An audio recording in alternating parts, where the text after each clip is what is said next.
السلام عليكم يا بنات. كل سنة وانتم طيبين. موسم الكابوريا الأيام دي والأسماك تحفة.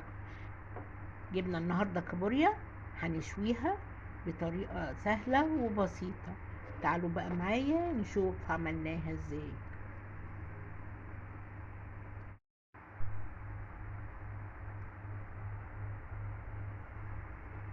يا بنات، الكابوريا اهو هغسلها كويس قوي من الرملة. خلاص، بصوا بفتح اللسان ده واطلع منه اهو.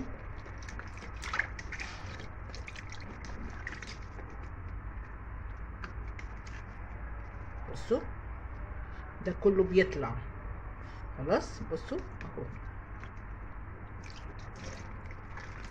نفتح هنا كمان اهو. بصوا بصوا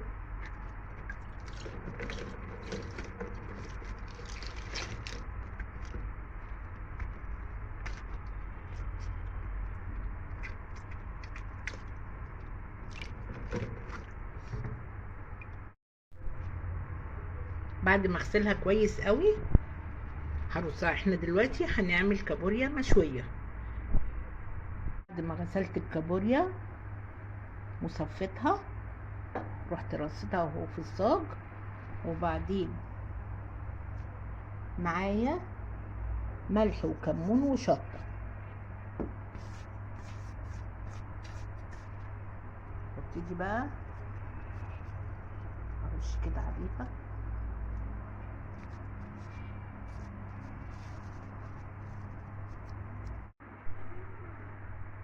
خلاص كده يا بنات، انا رشيتها خلاص بالتوابل، ملح وشطة وكمون.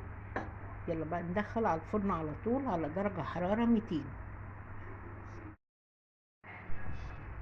كده. خلاص يا بنات، بعد ما الكابوريا اتشوت اهي خرجناها من النار.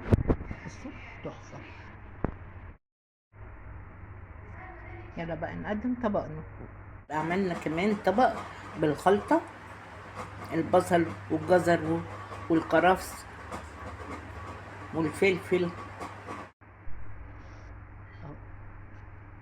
وبكده يا بنات يكون وصفتنا خلصت النهاردة. عملنا الكابوريا المشوية اهو، طريقة سهلة وبسيطة. جزء اهو اهو.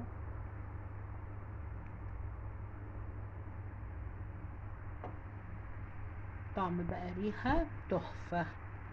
عجبتكم الوصفة، عجبتكم الطريقة، يا ريت شير ولايك واشتراك في القناة حبايبي عشان يوصل لكم منا كل وصفة جديدة سهلة وبسيطة. سلام عليكم.